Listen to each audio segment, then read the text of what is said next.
Hello, हम लोग आज सीखेंगे डिटर्मिनेंट। मुझे उम्मीद है कि आप लोगों को चैप्टर मैट्रिक्स अच्छे से आता होगा। ठीक है, तो डिटर्मिनेंट क्या होता है इसका डेफिनेशन हम लोग देखते हैं। Determinant is a number associated to a square matrix. Determinant एक नंबर होता है, यानी कि डिटर्मिनेंट की एक वैल्यू होती है। जैसे मैट्रिक्स होता था, जैसे मान लीजिए एक मैट्रिक्स है 1 2 3 4, तो ये एक अरेंजमेंट होता था नंबर का। ठीक है ना, इसकी कोई वैल्यू नहीं होती थी। इसको आप नहीं कह सकते कि ये इक्वल टू 2 है, ये कोई नंबर के इक्वल नहीं होता है। ठीक है, लेकिन जो डिटर्मिनेंट होता है वो एक नंबर होता है, एक वैल्यू होती है। जैसे मान लीजिए लिखा हुआ है कहीं 1 2 3 4। देखिए अंतर क्या है मैट्रिक्स डिटर्मिनेंट में। मैट्रिक्स को स्क्वायर ब्रैकेट में लिखा जाता था या स्मॉल ब्रैकेट में, डिटर्मिनेंट को लाइन में लिखा जाता है, एक लाइन इधर एक लाइन इधर। ठीक है ना, ये जो इसका वैल्यू आएगा, आंसर क्या आएगा, वैल्यू। मैट्रिक्स एक अरेंजमेंट था, डिटर्मिनेंट एक वैल्यू होगी। इसका वैल्यू कितना होगा, कैसे निकालते हैं वो आगे सीखेंगे। ऐसे इसकी वैल्यू होगी -2। ठीक है ना, कैसे निकालते हैं वो आगे हम लोग सीखेंगे। ठीक है, डिटर्मिनेंट को डिनोट किया जाता है डेल्टा से, डी से, डेट ए से या डिटर्मिनेंट ए से। इस चारों को हम लोग डिटर्मिनेंट ए ही पढ़ेंगे। ठीक है, रिमार्क फॉर मैट्रिक्स ए, ये जो ऐसे लिखा हुआ है इसको रीड करेंगे determinant A, not modulus of A. जैसे ऐसे लिखा हुआ है, जैसे हम लोग क्या बोलते हैं इसको, जैसे नंबर 3 में ऐसे लिखते हैं तो हम लोग बोलते हैं मॉडुलस है। तो डिटर्मिनेंट में ए के आगे ऐसे लगा हुआ है तो ये मॉडुलस नहीं है, ये डिटर्मिनेंट ए है। ठीक है, इसको मॉडुलस नहीं समझना है। ठीक है, याद रखना है, ये डिटर्मिनेंट है। अब सॉल्विंग ए डिटर्मिनेंट, डिटर्मिनेंट को कैसे सॉल्व करते हैं। तो एक 2/2 ऑर्डर का डिटर्मिनेंट है, 2 ऑर्डर का डिटर्मिनेंट, इसको सॉल्व कैसे करेंगे। जैसे 2/2 का रहेगा तो हम लोग करेंगे इसको इससे मल्टीप्लाई करेंगे, फिर माइनस का साइन आएगा, इसको इससे मल्टीप्लाई करेंगे, यानी A11 मल्टीप्लाई होगा A22 से, और फिर माइनस आएगा A21 मल्टीप्लाई होगा A12 से। ठीक है, जैसे अगर मैं कहूँ इस मैट्रिक्स को सॉल्व करना है, सॉरी इस डिटर्मिनेंट को सॉल्व करना है 1 2 3 4, तो कैसे सॉल्व करेंगे, ये वाले नंबर को इससे मल्टीप्लाई करेंगे, यानी कि 1 × 4 माइनस इसको इससे मल्टीप्लाई करेंगे। 2 × 3 लिखिए या 3 × 2 लिखिए, कोई फ़र्क नहीं पड़ता है। तो ये हो जाएगा 4 - 6, यानी ये हो जाएगा -2। ठीक है, अगर अच्छा एक और बात है यहाँ पर, अगर डिटर्मिनेंट एक ऑर्डर का रहे, जैसे कि A11 इस ऑर्डर का है, ठीक है ना, 1 ऑर्डर का, तो इसकी वैल्यू A11 होगी। अब इसमें बहुत लोग कंफ्यूज क्या हो जाते हैं कि कहीं लिखा हुआ है डिटर्मिनेंट 3, तो इसकी वैल्यू क्या होगी 3। कहीं लिखा हुआ है डिटर्मिनेंट -3, तो इसकी वैल्यू क्या होगी -3। ये मॉडुलस नहीं है, ये डिटर्मिनेंट है, इसलिए इसकी वैल्यू क्या हो गई -3। अगर मॉडुलस रहता तो +3 हो जाता। ठीक है, तो यही लिखा हुआ है बात यहाँ पर। ठीक है, अब आगे सीखते हैं। हम लोगों ने सीखा 2/2 ऑर्डर का, यानी कि 2 ऑर्डर का डिटर्मिनेंट कैसे सॉल्व करते हैं, 1 ऑर्डर का डिटर्मिनेंट कैसे सॉल्व करते हैं। अब हम लोग सीखेंगे 3 ऑर्डर का। 3 ऑर्डर का मतलब 3/3 ऑर्डर का। ठीक है ना, आपको मालूम होना चाहिए कि जो डिटर्मिनेंट होता है वो एक क्या होता है, स्क्वायर मैट्रिक्स होता है। स्क्वायर मैट्रिक्स क्या होता है, जितना नंबर ऑफ रो रहेगा उतना ही नंबर ऑफ कॉलम रहेगा। तो जैसे मान लीजिए यहाँ पर 2 रो था तो 2 कॉलम था, इसमें 1 रो था तो 1 कॉलम था, आगे हम लोग देखेंगे 3 रो है इसमें तो 3 कॉलम है। ठीक है ना, और आपको मालूम है स्क्वायर मैट्रिक्स अगर होता है तो हम लोग 2/2 ना बोल के सिर्फ 2 ऑर्डर भी बोल सकते हैं। इसको बोल सकते हैं 1 ऑर्डर का है, इसको बोल सकते हैं 3 ऑर्डर का है। 3 ऑर्डर का मतलब 3/3 ऑर्डर का है। तो डिटर्मिनेंट में जनरली लिखा जाएगा ऐसे कि ये 2 ऑर्डर का डिटर्मिनेंट है, ये 3 ऑर्डर का डिटर्मिनेंट है। ठीक है ना, अब 3/3 ऑर्डर का डिटर्मिनेंट या 3 ऑर्डर का डिटर्मिनेंट हम लोग कैसे सॉल्व करते हैं ये सीखते हैं पहले। ठीक है, जैसे एक डिटर्मिनेंट बना हुआ है A11 A12 A13 A21 A22 A23 A31 A32 और A33, इसको सॉल्व करना है। तो सॉल्व करने का तरीका होता है, या तो आप रो वाइज सॉल्व कर सकते हैं, फर्स्ट रो से सॉल्व करिए या सेकेंड रो से सॉल्व करिए या थर्ड रो से सॉल्व करिए। ये एक तरीका है, मतलब रो से 3 तरीक़ा से सॉल्व किया जा सकता है। और कॉलम से कैसे सॉल्व कर सकते हैं, फर्स्ट कॉलम से या फिर सेकंड कॉलम से या फिर थर्ड कॉलम से। तो डिटर्मिनेंट सॉल्व करने का टोटल 6 तरीका है। ठीक है, जैसे इस क्वेश्चन में हम लोग सॉल्व करेंगे इसको फर्स्ट रो से। अब ध्यान रखना है कि सॉल्व करने पर आप कैसे भी सॉल्व करिए आंसर सेम आता है, वैल्यू जो आएगी वो सेम आएगी। जैसे इस डिटर्मिनेंट को सॉल्व करना है फर्स्ट रो से, तो फर्स्ट रो का पहला एलिमेंट क्या है A11, वो हम लोग लिख देंगे A11, और इसका सटा हुआ मतलब बगल वाला रो और बगल वाला कॉलम, इससे कनेक्टेड रो और कनेक्टेड कॉलम छोड़ देंगे हम लोग। तो बच क्या गया हमारे पास, ये बच गया, उसको हम लोग डिटर्मिनेंट में लिख देंगे। ठीक है, पहला के लिए आता है सिंबल प्लस, जैसे यहाँ A11 के आगे क्या था, प्लस था, तो अगला एलिमेंट A12 लेंगे तो यहाँ पर लगाएंगे माइनस। क्या लगाएंगे, माइनस। तो A12 मैंने लिख दिया। अब A12 का कनेक्टेड रो मतलब इसके सटे हुए रो, इसके सटे हुए रो ये है और इसका सटा हुआ कॉलम कौन है, ये, उसको छोड़ देंगे। बच क्या गया, ये और ये। इस चारों को हम लोग डिटर्मिनेंट में लिख देंगे। देखिए A21, A23, A31 और A33 लिख दिया। फिर आगे लास्ट एलिमेंट कौन है फर्स्ट रो का, A13, तो A13 लिख देंगे। ठीक है, देखिए पहला एलिमेंट के आगे प्लस आया था, दूसरा एलिमेंट के आगे माइनस, तीसरा एलिमेंट के आगे फिर प्लस आया है। तो यही अल्टरनेट साइन चलते रहेगा। कैसा साइन चलेगा, 3/3 में कैसे चलेगा, यहाँ अगर फर्स्ट रो से सॉल्व करते हैं तो पहला एलिमेंट के आगे प्लस लेना है, दूसरा एलिमेंट के आगे माइनस, तीसरा के आगे प्लस। अगर सेकेंड रो से सॉल्व करते हैं तो फिर minus plus minus, third row से सॉल्व करते हैं तो प्लस माइनस प्लस। देखिए अल्टरनेट है पूरा सिंबल यहाँ। ठीक है, अगर फर्स्ट कॉलम से सॉल्व करेंगे तो पहले एलिमेंट के आगे प्लस, सेकंड के आगे माइनस, थर्ड के आगे प्लस। ठीक है, सेकंड कॉलम से सॉल्व करेंगे तो minus plus minus, third column से सॉल्व करेंगे तो प्लस माइनस प्लस। अब इसको कैसे सॉल्व करेंगे, ये तो सॉल्व करना आप समझ गए, ऐसे लिख देंगे। अब आपको मालूम है 2 ऑर्डर का डिटर्मिनेंट को कैसे सॉल्व करते हैं। A11 मैंने लिख दिया, और 2 ऑर्डर का डिटर्मिनेंट हम लोगों ने ऊपर सॉल्व करना सीखा था। कैसे सॉल्व करते हैं इसको, इससे इसको मल्टीप्लाई करते हैं, इससे इसको मल्टीप्लाई करते हैं। तो इसको कैसे सॉल्व करेंगे, A22 को मल्टीप्लाई करेंगे A33 से, A33 से, और A32 को मल्टीप्लाई करेंगे A23 से। तो देखिए A22 into A23 minus A32 into A23। ठीक है, फिर ये वाला एलिमेंट कॉपी कर दिया, लिख दिया सेम टू सेम। अब क्या करेंगे, इसको इस 2/2 ऑर्डर का डिटर्मिनेंट है, इसको कैसे सॉल्व करेंगे, इसको इससे मल्टीप्लाई करेंगे, कर दिया, और फिर माइनस इसको इससे मल्टीप्लाई करेंगे, और फिर लास्ट एलिमेंट A13 मैंने यहाँ लिख दिया A13। अब इस डिटर्मिनेंट को कैसे सॉल्व करेंगे, इसको इससे मल्टीप्लाई करेंगे, माइनस इसको इससे मल्टीप्लाई करेंगे, वो लिख दिया, और सॉल्व करने पे जो वैल्यू होगा वही आंसर होगा। अब ये देखकर तो बहुत अजीब सा बड़ा सा लग रहा होगा, इसको हम लोग क्वेश्चन से देखते हैं, और बहुत आसान है ये चीज़। ठीक है, जैसे एक डिटर्मिनेंट मैं लेता हूँ 1 2 3 4 5 6 0 7 8। इसको हम लोगों को सॉल्व करना है। कैसे पहचानेंगे कि ये मैट्रिक्स है या डिटर्मिनेंट है, तो मैट्रिक्स रहता तो स्क्वायर ब्रैकेट में रहता है, ये एक लाइन इधर है, एक लाइन इधर है, यानी ये एक डिटर्मिनेंट है।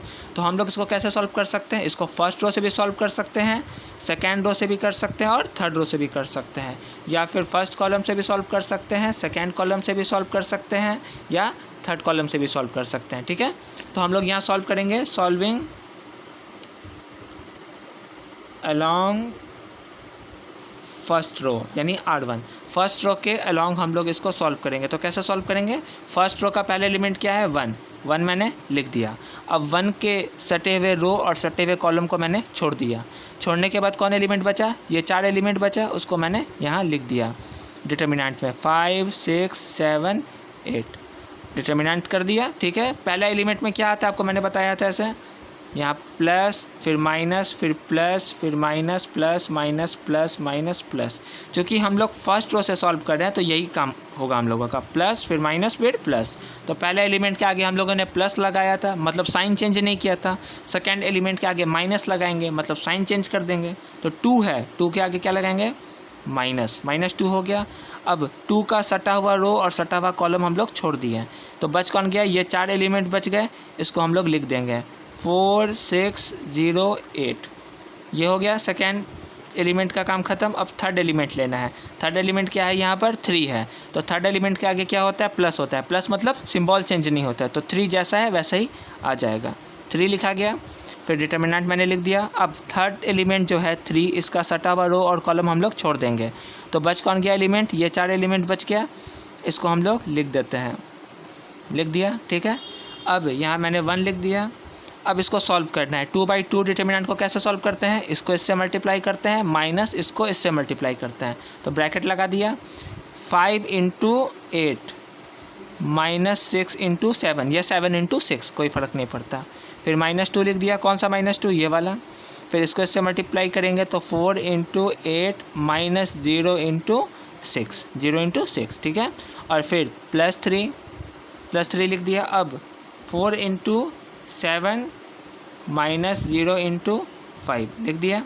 अब इसको सॉल्व करना है, तो 1 लिख देता हूँ मैं। ये हो गया 40 -6 7 × 42, -2 × 32 -0, क्योंकि 0 को 6 से मल्टीप्लाई करेंगे तो 0, +3 × 28 -0, तो ये हो गया -2। ये क्या हुआ, -2। और -2 1 से मल्टीप्लाई होगा तो -2 ही रहेगा। ये हो गया 32, 32 को जब आप -2 से मल्टीप्लाई करिएगा तो 64 हो जाएगा, -64। और 28, 28 को 3 से आप मल्टीप्लाई करिएगा तो हो जाएगा 84, 3 8 24, 2 6 2 8, ठीक है। अब माइनस माइनस वाला एक जगह तो -66 + 84, तो इसको सॉल्व करते हैं। ये हो गया 18, आई थिंक 18 होगा। 8 4 12, हाँ 8 6 14, 1 14, 1 मिनट, 84 66, 14 में से 6 गया 8, 7 में से 6 गया 1, ठीक है। तो +18, इसकी वैल्यू क्या हो गई डिटर्मिनेंट की? +18, ठीक है। अब कुछ रिमार्क वाली बात है। Note, A matrix is an arrangement, ठीक है, ऑफ नंबर्स। मैट्रिक्स क्या होता था? नंबर का अरेंजमेंट होता था, ठीक है। So it has no fixed value while each determinant has a fixed value. तो डिटर्मिनेंट की वैल्यू क्या आई? जैसे यहाँ क्या आ गया 18, एक फिक्स्ड वैल्यू डिटर्मिनेंट की आई, ठीक है ना।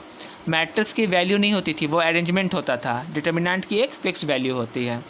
ए determinant having n rows and n columns is known as a determinant of order n।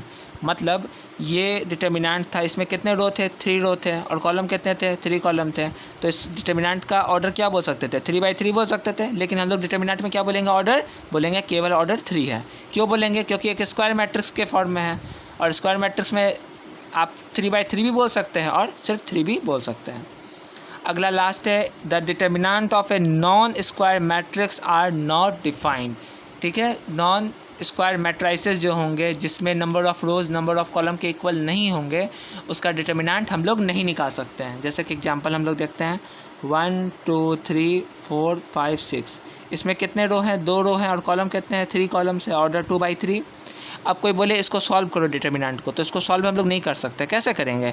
1 लेंगे, सटा हुआ रो कॉलम छोड़ेंगे, तो फिर इसको कैसे सॉल्व करेंगे? तो ये सॉल्व नहीं हो सकता है, ठीक है, कोई वैल्यू नहीं होगी।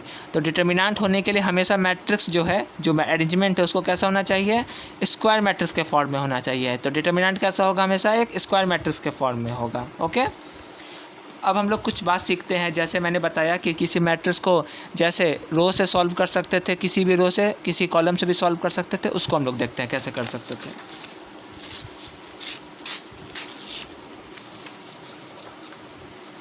जैसे इसी क्वेश्चन को हम लोग लेते हैं, इस बार हम लोग सॉल्व करेंगे इसको कुछ दूसरे तरीके से।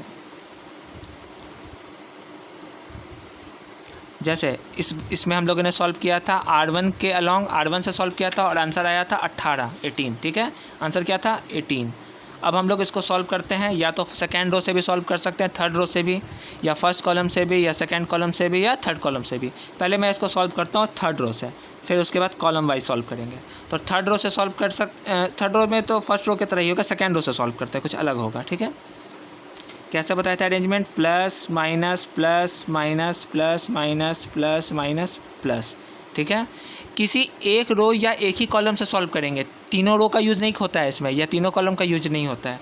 जैसे इसमें सिर्फ हम लोग सॉल्व करेंगे अलॉन्ग R2 के अलॉन्ग हम लोग सॉल्व करेंगे। तो कैसे सॉल्व करेंगे? R2 ये है, सेकेंड रो ये है, इसका पहला एलिमेंट लिख देंगे 4 लिख दिया। लेकिन यहाँ पर एलिमेंट क्या आता है? उसके आगे साइन चेंज होता है, माइनस का मतलब साइन चेंज होता है, तो साइन क्या हो जाएगा? माइनस। अब 4 का सटा हुआ रो, सटा हुआ कॉलम छोड़ दिया तो क्या बचा? 2 3 7 8, इसको डिटर्मिनेंट में लिख दिया 2 3 7 8, डिटर्मिनेंट पैक कर दिया।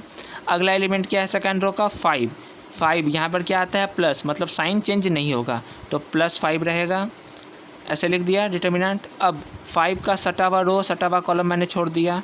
अब बच कौन गया? ये 4 एलिमेंट बच गए, तो उसको मैंने लिख दिया डिटर्मिनेंट में 1 3 0 8। अब लास्ट एलिमेंट क्या है? 6 के आगे क्या लगेगा? माइनस, मतलब साइन चेंज हो जाएगा, -6 हो गया। अब इसका सटा हुआ रो, सटा हुआ कॉलम मैंने छोड़ दिया, बचा क्या? 1 2 0 7, 1 2 0 7। अब देखते हैं इसकी वैल्यू 18 आती है कि नहीं।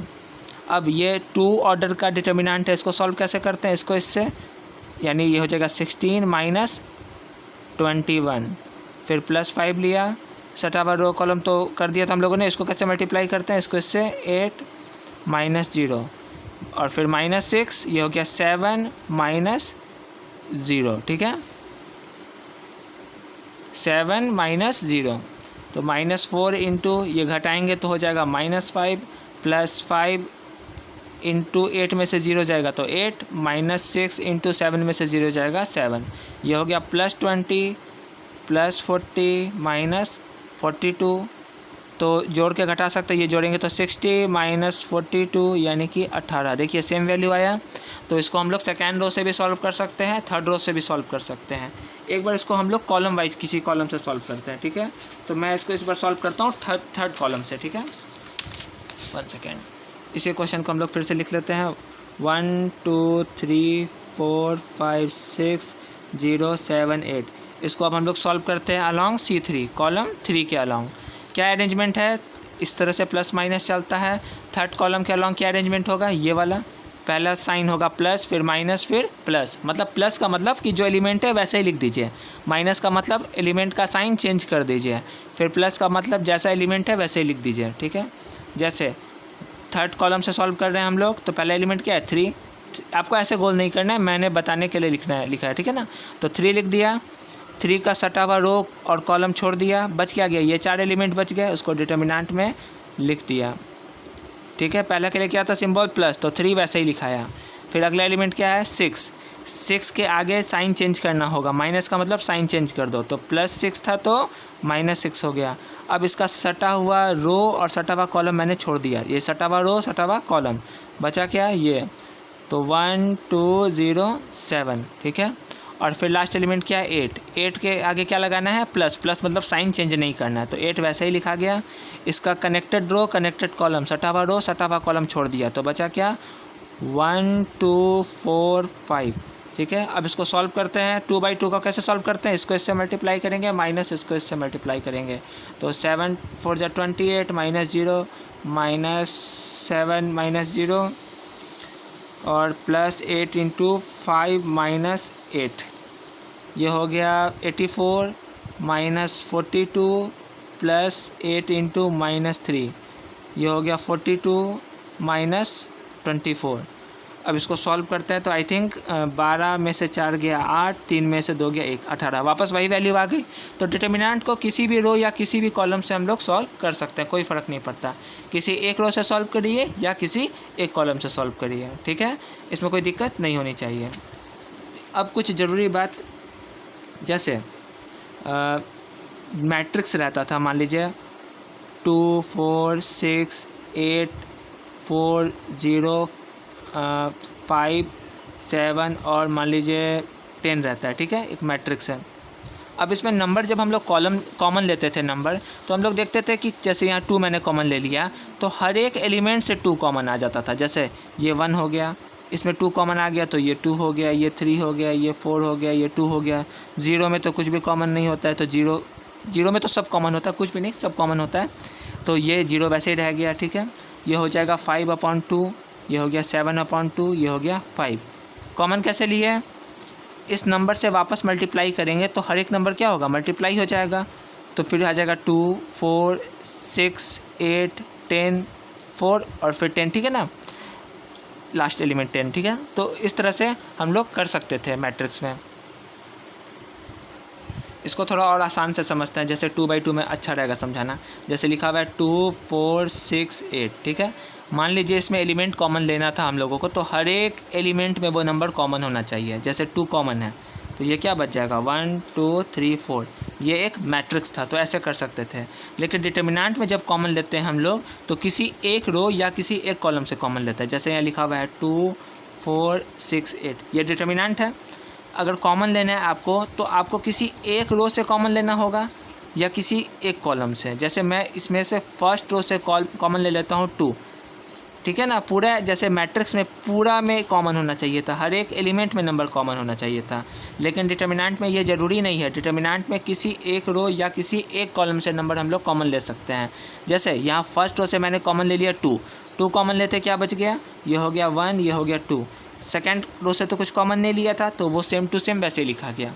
अब मुझे मन किया कि सेकेंड कॉलम से कुछ कॉमन ले लो, तो सेकेंड कॉलम से मैंने 2 कॉमन ले लिया, तो ये हो गया 1 6, ये फर्स्ट कॉलम तो वैसे ही लिखा गया और ये ऐसे हो गया, ठीक है। अब फिर मेरा मन कर रहा है कि सेकेंड रो से कुछ कॉमन ले लूँ, तो फिर मैं कॉमन ले लेता हूँ। क्या कॉमन है, 2 कॉमन ले लेता हूँ, तो ये हो गया 1 1 3 2, ठीक है।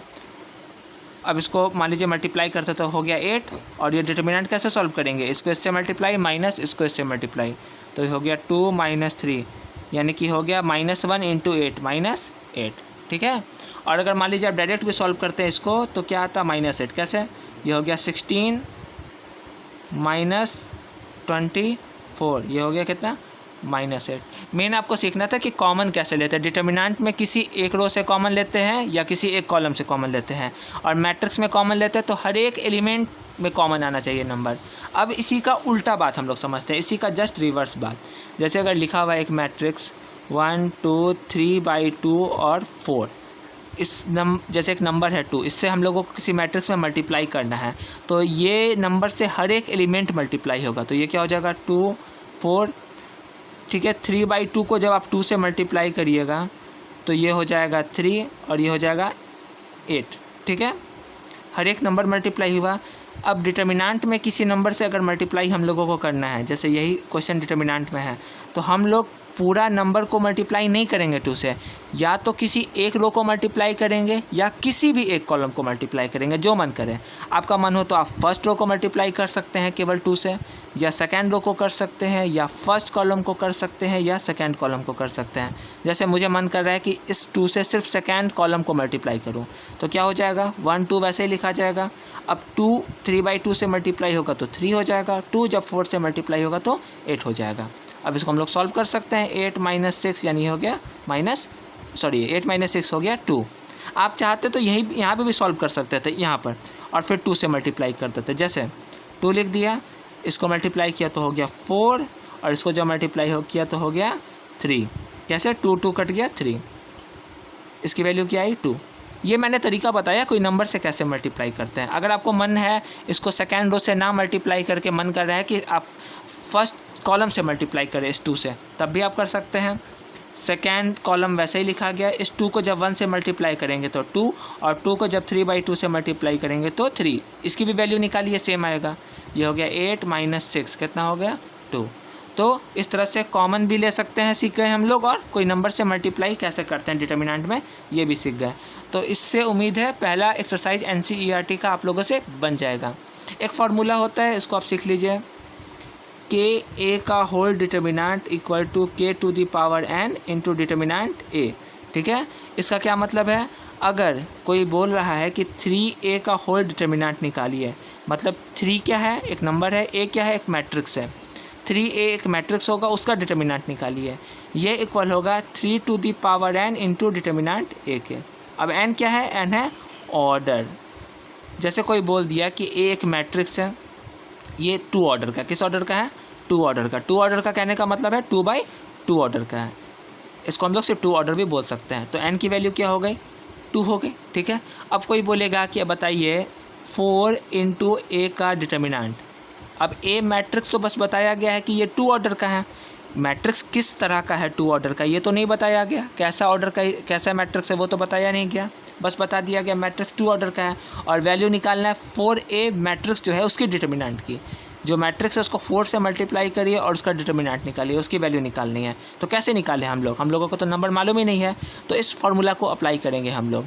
K के जगह है 4, A के जगह है A और है होल डिटर्मिनेंट, ये इक्वल किसके होता है 4⁴n डिटर्मिनेंट A के। अब n के जगह क्या है 2, तो n के जगह 2 रख देंगे और डिटर्मिनेंट A, ये हो जाएगा 16 इंटू डिटर्मिनेंट A के, ठीक है। तो NCERT का पहला एक्सरसाइज बन जाएगा आप लोगों से डिटर्मिनेंट का। आप लोग चाहें तो RS अग्रवाल का भी फर्स्ट एक्सरसाइज बना सकते हैं। अब हम लोग सीखेंगे इसके बाद प्रॉपर्टीज ऑफ डिटर्मिनेंट। तो आज का लेक्चर यहीं ख़त्म होता है। अगर अच्छा लगे वीडियो तो लाइक शेयर सब्सक्राइब जरूर करें। Thank you.